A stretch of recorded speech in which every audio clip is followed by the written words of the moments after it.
And we are live here. We have a few MCs at the helm, so everyone's like, okay. So we're live at Mining Disrupt. We're up in the media center, the VIP area up here on top. I have with me here Aaron Tilton, who really almost doesn't need an introduction. He's a congressman, former congressman, I believe. Yeah, from House member in the state legislature. Yep.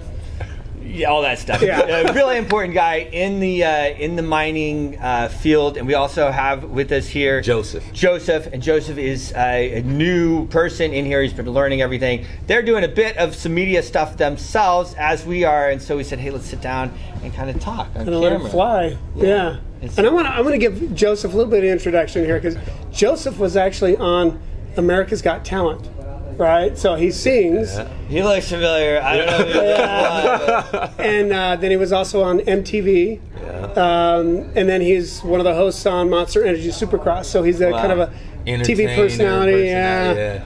And we met at Supercross. Indeed. And he was interviewing me. We were the official Monster Energy cryptocurrency platform for Supercross this year. So he's doing the interview, and he was like, oh, you guys do crypto. I got a little bit of money sitting around. What is all this stuff, right? So this was kind of his foray into crypto for the first time. Indeed, and that's why I'm here now, right? Like I had an interest, but after the interest gets peaked, it's like, what's the mountaintop? You know, so I'm at the bottom. I'm trying to climb and get all the knowledge that I can. Yeah. And that's where when it comes to you two, you know, I guess with your story, I'm interested to know, like, how did you start? How did you get into the cryptocurrency world? Yeah, sure. And I don't know, I'm normally just on my channel, so I don't even think I officially introduced myself, but it's Bruce Porter Jr.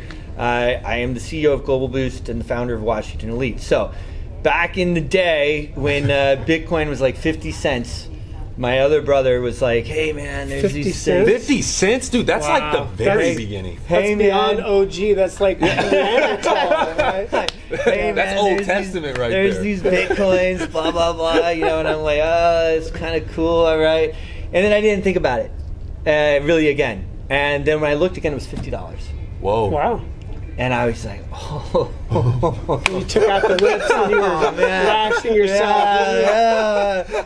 All right, so it took another little bit to figure out how to get some.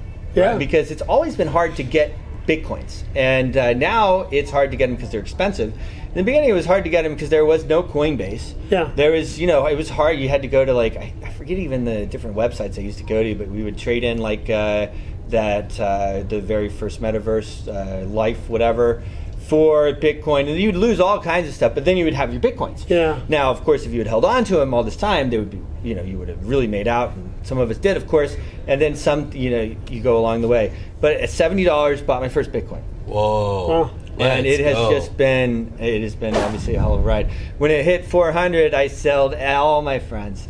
Guys, this is overpriced. Sell now or cry later, like, you know. And then it went to 1,200, and I was crying. And but then it went back down to like 250 or something, or whatever it was. And you know, that's how it always has been. The most amazing thing that I have found about it was always a movement. It was always had a political ideology behind it. Yeah, of course. And people didn't realize it for a long time. The governments of the world didn't realize it for a long time. I actually talked about it on stage here at Mining Disrupt last year, the final panel we did with Dear Elon. Yeah. And nice. We've had a revolution going on for over 10 years, and there hasn't been a shot fired. It's been a peaceful revolution. There's nothing like it that has happened that I've seen or experienced or read about in the world before. And if we start really caucusing together on a worldwide level, we'll realize how powerful and how strong we really are. Yeah, you know, some really interesting developments in the state of Utah. So I haven't been, held office for quite a while, but I'm very observant and still participate a lot. And so we were actually talking to the Attorney General, Sean Reyes, and we're collaborating with the Senate and the House on what's called the Blockchain Digital Asset Task Force. And we are creating some bills now that create a property right for digital assets. So almost like a digital asset bill of rights, right, at this level. And then we're also going to be doing a few things in this task force to create recognition of this property right, and then a structure for a DAO, so a state can officially recognize a DAO so it can pay taxes, it can engage in what has probably been a little bit of a rub, for a long time when you talk about being a libertarian or, having this ideology around the politics of crypto, right? Where we don't want government's involvement. But at some level, you have to have some recognition to gain some perspective and protections that are needed. But then also the government has to give up something, right? And so we're kind of building this balance with these guys to say, okay, you give us the recognition, and then we'll give you guys the structure to be able to participate. Yeah. Because they have zero way to participate right now. So we're doing this kind of little balance in this dance. So it'll be really interesting. We're using one of the blockchains that we're building. It's a stablecoin blockchain, actually, that's mineable, and using that as kind of the very basis of this. So we got some interesting things going on in the state. Well, that is pretty interesting. You got to please expand on that a little bit. So you have a stablecoin that's mineable. Yeah. How is it mineable? Is it up yet? Yeah. What's going on with that? So the blockchain has been built. We've been testing, doing some things, but effectively, think of it this way. Bitcoin, Ethereum, and a lot of other native protocol coins, they use fees to run the network and to pay the miners to do that, right? Well, and the Coinbase for recording the new block for the block reward. We think that there was some interesting things done, and that was probably one of the not the best features. They took something from banking, which is fees, which is essentially like tyranny. Right. I think everybody that was been involved in Ethereum has seen what happened with the fees, right? And even Bitcoin to a certain extent, right? Sure. So when it gets out of control, the fees become effectively like a confiscation of your property because it becomes too expensive to use. It's like a tax. Right. Okay. Right? So it has the tyranny of technology behind it, right? And so in this structure, what we did is said, we don't like that. What we would rather do is that the structure build a blockchain that is always free. Every transaction's free. But then you have to build in something so you can't spam the network, right? So we have a few things that we put into there so you can't spam the network. But what you actually mine for, the block reward, is the interest in our loans, right? So we dedicate a portion of the interest in the payments of our loans as the block reward. So the bigger the loan portfolio, the bigger the fees, right? And that's how the mining gets expanded. And so we're building all this stuff with a project called Komodo, if you've ever heard of the Komodo guys. Yeah. So all of their head technologists, the CTO at Komodo has basically become kind of our de facto CTO with this project. We're building our own EVM environment so that we eliminate the transaction fees, that effectively every transaction will be free. Amazing. Well, guys, this is all new stuff. I mean, this is like, and for you, Joseph, I mean, this is like not before happened in crypto. Okay, like this is really new stuff. So, is it in testnet at the moment, or is it will being be built? after the first of next year? The first of next year. So amazing things coming out. Now, as far as like recognizing the DAOs and stuff like that, I mean, Wisconsin now has some stuff, right? Or is it Wyoming? Wyoming. Are they recognizing DAOs now? They're DAO LLCs, right? They have some things like that, but it's kind of like it hasn't worked very well. Right.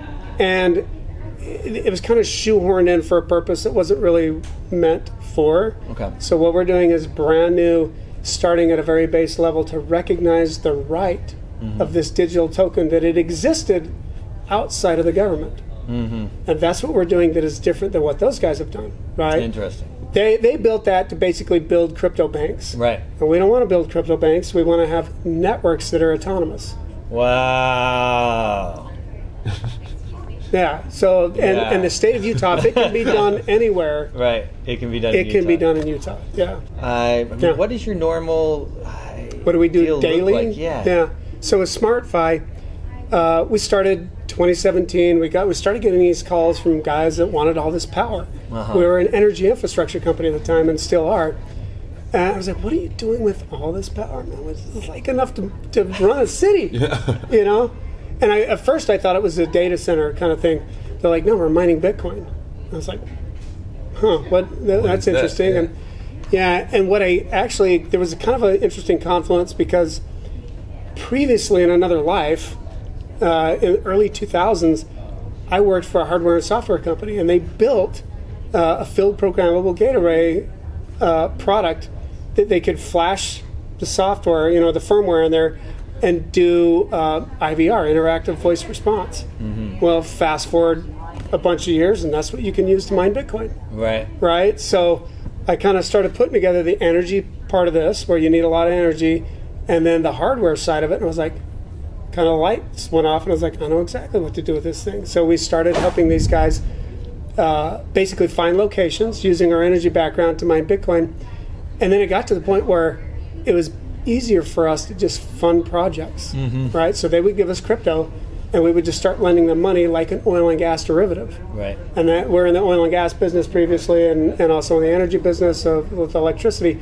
So we had this interesting confluence of software, hardware, financing, and we give that basic commodity layer protocol to deploy crypto mining.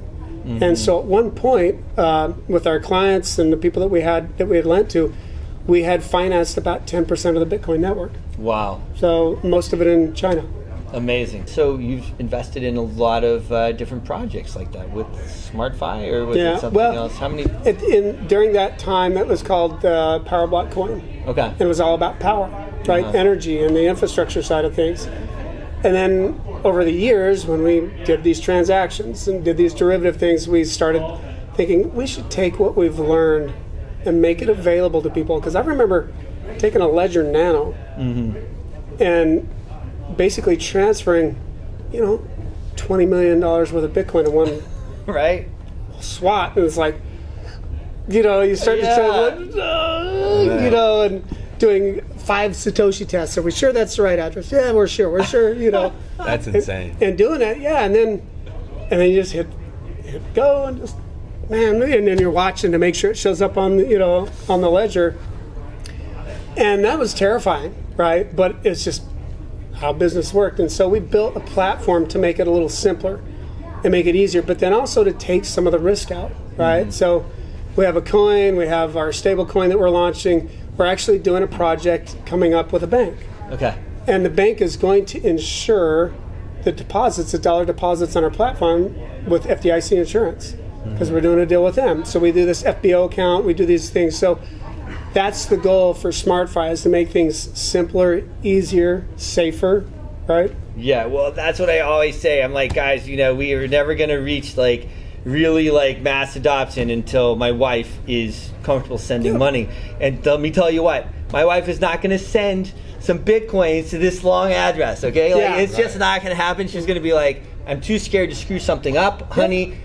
You do it, that's it. Yeah, 33, 36 alphanumeric address that you got to look at the last 4, the first, never going to happen. So I would say, for a person like me, my thought initially goes to how close are we to being in a position where it's as simple as something like Venmo?